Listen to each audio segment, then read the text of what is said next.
Tell you what, $1 million, it is not what it used to be. I'm gonna tell you right now that there was a time in my life when I thought making $1 million in a year was impossible, a crazy amount of money. And then I got 4 breakthroughs that made it easy to not only make $1 million in a year, but a lot more than that. And today, I'm gonna show you how to do the same. One shot, now the future is yours. Go! I'm turning dreams into reality. Yeah, it's one shot, now the future is yours. Go! So, let me ask you a question.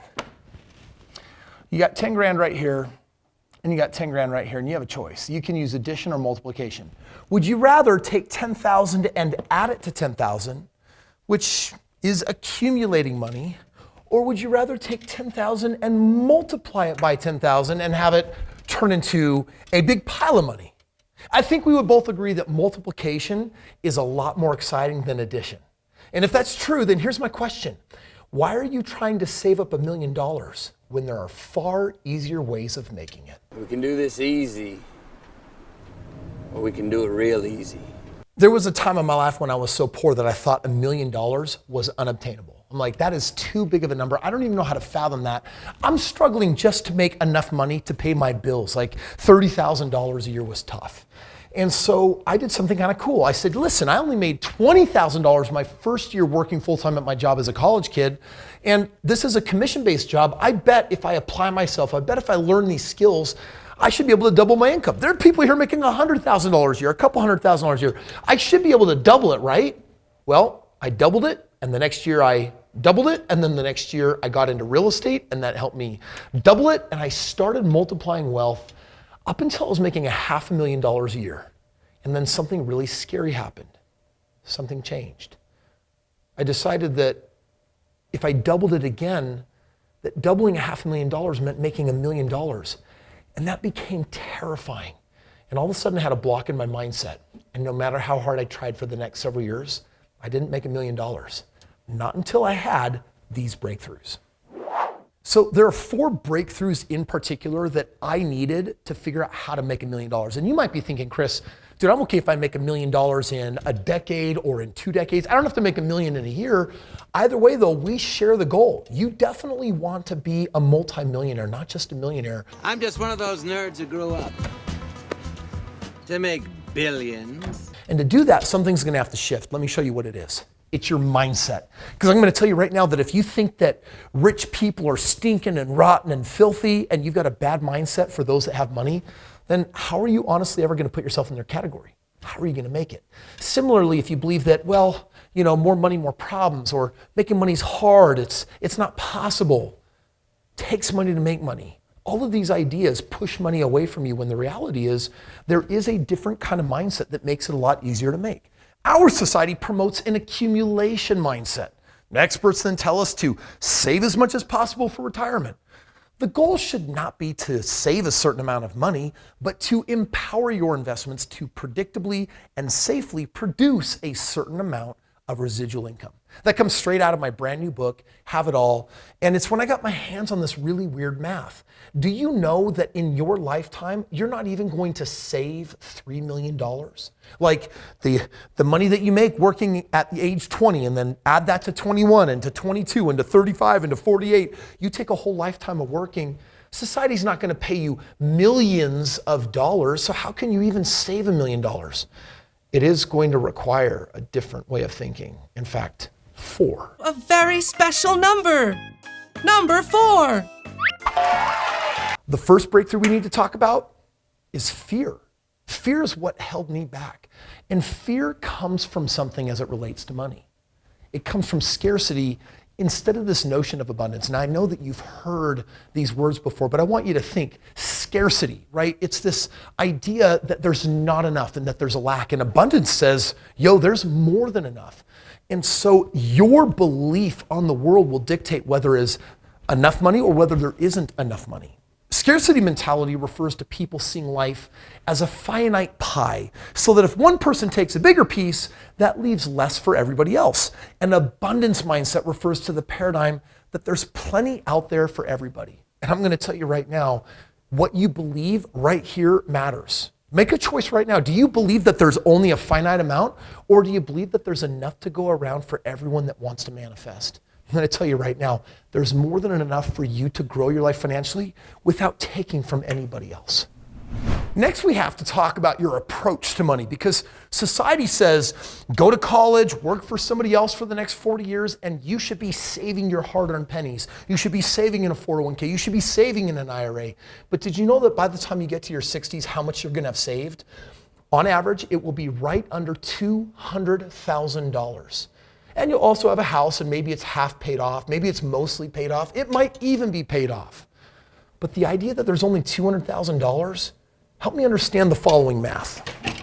After 40 years of working society's system, it says that you're going to have right under $200,000 for retirement.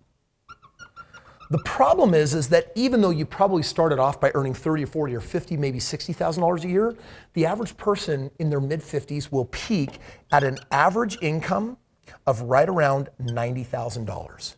So I want you to think about this. You've entered your 60s. You're probably sitting around $90,000 of income, but you only have $200,000 saved. Let's see how this math works. The average person, if they want to basically retire, means that you have to learn to live off of less. So instead of $90,000 is what you're living off of, you're going to find a way to cut that down to $45,000 or $50,000. And then if all you have is $200,000 for retirement, what are you going to do? You're going to spend it in 4 years? Is it $50,000 of it for this year, the next $50,000, the next 50, the next 50? I've spent my 40 years of saving. $200,000 is gone. Poof. What's all gone? The money in your account. It didn't do too well. It's gone. What do you mean? I have $100. Not anymore, you don't. Poof. In 4 years, you only ended up having 10% of what it is you really needed. So you're thinking, well, I can't do that. I need to go talk to my financial planner. And you know what? I talked to my financial planner and they say, I've got a solution for you. You need to annuitize your money. I'm like, what's that? Well, that's where you give us your money, your $200,000, and we're going to guarantee a minimum of a 3% annual ROI. And you're like, okay, let's do some math. $200,000 times 3% equals, wait a second here, that's only $6,000. And you're like, yeah, but that's for the year. You have to divide that by 12. 6,000 divided by 12 equals every month a check of $500. Now I want to ask you a question. Do you think in your 60s life is becoming more expensive or less expensive? And modern medicine now has the ability to keep us alive till we're 100 years old. If you're literally watching this video and you're under 40 years old, with today's modern medicine, you could literally live to be over 120 years old. We need to think about that.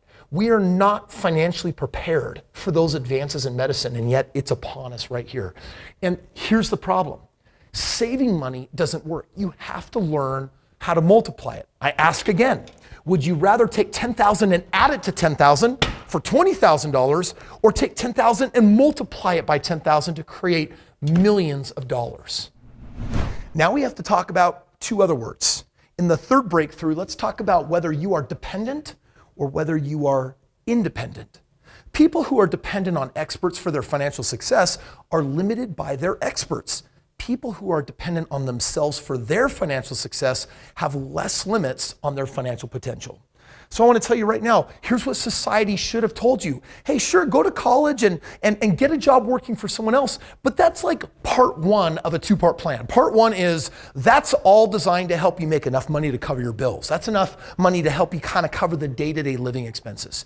Part two, you got to save a chunk of that money and you got to invest it into your own business, other businesses, other investments, real estate. And no, I'm not talking about 401ks and IRAs with single-digit ROIs. Son, you got to get your money in something earning double-digit, triple-digit, quadruple-digit ROIs. When people get rich, they usually do it in less than 5 years. And that's not because they believe in this get-rich-quick thing. It's because they know that if their money isn't earning aggressively enough, that they're never going to make it. They've made a commitment to be independent versus dependent. So your third breakthrough, if you want to be a millionaire, is you have to decide that it's on you and nobody else to make that happen. How do you think I accumulated this in the first place? You think I just saved it up and worked hard and just set more aside and more aside? You realize what's happening in the world today, right? It's called hyperinflation. Next month, they're going to come out with a report that says that inflation is no longer a scary single digit. It's now going to advance to a double digit, which means that every dollar that you have that is not invested in a hard growing asset is at risk for losing value at the rate of inflation. It's kind of scary stuff. And it kind of goes with this fear-based scarcity mindset, which is why to mitigate against that, you've got to leverage risk as a tool. You've got to leverage risk as a benefit. Risk tolerance is a measure of how much of a loss an investor is willing to endure. An aggressive investor or someone with high risk tolerance is willing to risk more money for the possibility of better returns than a conservative investor who has a lower tolerance. And you know who society has trained you to be? Right here on the green side. They want you to take on very little risk because they tell you, you could risk losing your money. If you work really hard for this $10,000 and your investment goes bunk, that money is gone. You'll never have it again. Poof, that's scary, right? Don't take risks. And we're all trained that risk is bad. I'm going to tell you what's bad. Not taking risks. Putting your money in such safe places that do the math. At the rate that you save money and at the rate that it's earning, how much money will it become in 20 or 30 years? The answer, not enough. On average, from literally 10,000 people I've interviewed over the last 2 decades, I found that the average accumulator has saved between 10 and 20% of what their total needs are for retirement. They fall grossly short. And you know why? Because they have very low risk tolerance. You need to develop a high risk tolerance, but not just stupid risk, not dumb risk, intelligent risk. You need to learn the game called positive arbitrage. J.B. Shea was a French economist in the 1800s, and here's what he said. He said, if you have money, 10 grand sitting in the bank, and that bank is paying you 1%, you wish. But let's just say it was actually paying you an entire percent. You're going to earn nothing almost on that money. He said that if you could learn to put it into an investment, for example, earning 10%, that opportunity cost is 9 times more money. You go from a 1% payoff to a 10% payoff. Literally, wealth is nothing more than learning to move money from low risk to high risk or low yield to high yield. You just got to make it a informed and calculated risk so that it's intelligent. Take real estate for a moment. The reason why I started investing in real estate is because I could average a 25% annual ROI. Now I've gotten good enough at the game that sometimes I'm earning 50%, 75%, sometimes even 100%. Now, if you don't know what that means, you should be a subscriber so I can teach you and help awaken that financial genius. But let me tell you what 100% ROI is. It means whatever you put in this year, at the end of the year, you get it all back. 100% of what you put in is restored. Let's just go back to 25% because I've been doing that for many, many years in real estate. 25% in real estate is different than 6% in the stock market. It's about 4 times more. But over 20 years, it compounds so aggressively, it produces 27 times more money. So is there risk to real estate? Of course there is. Right now, I can just almost hear some of the concerns from some people watching this video. Yeah, but what if real estate market goes down? Then you should pick a real estate strategy that insulates you from a down market. Yeah, but what if your tenants stop paying? Then you should go into the markets that have the highest cash flow so that if they stop paying, you still got money in the bank. Yeah, but what if they trash the place? Then you should lease out nicer homes to people that make more money, that don't trash places when they lose their jobs or when they can't pay their rent. In fact, they're rarely to be in that situation whatsoever. In other words, there's a way to mitigate risk through real estate, and that, my friend, is what I call intelligent risk. Check it out. Today I talked about the 4 breakthroughs for you to become not just a millionaire, but a multimillionaire. And frankly, it can take you a lot further than that. But to do that, you need to go and find a way to shift from single-digit ROIs found in 401ks and IRAs and society's broken game plan. And you've got to elevate to double-digit ROIs like real estate, or triple-digit ROI that you can get in business, or even quadruple-digit ROI. In fact, in my book, Have It All, I actually show people how to earn infinite ROIs, meaning how do you put no money in, but actually get money back? Did you know that those investments work as well? Literally, to win in the game of life financially, you want to master it. And to master it, you have to learn how to graduate from this single-digit ROI garbage. There's a lot more out there for you, my friend. I've spent my life's work on writing this most recent book, Have It All. 5th book I've ever written. And this book, I believe, is the ultimate blueprint to help you have the ultimate breakthrough so that I can show you not 1, but 5 different ways to become a multimillionaire in even less than 5 years. And if you'd like to know how that works, you can get a copy of the book for free. Like I've printed a whole bunch of copies, and as long as they're available, if you click the link below and it says that you can get a copy, it's yours. I ask that you do cover the shipping and handling, but outside of that, I will send you that book, and I make you a promise. If you read that book, it will financially change your life.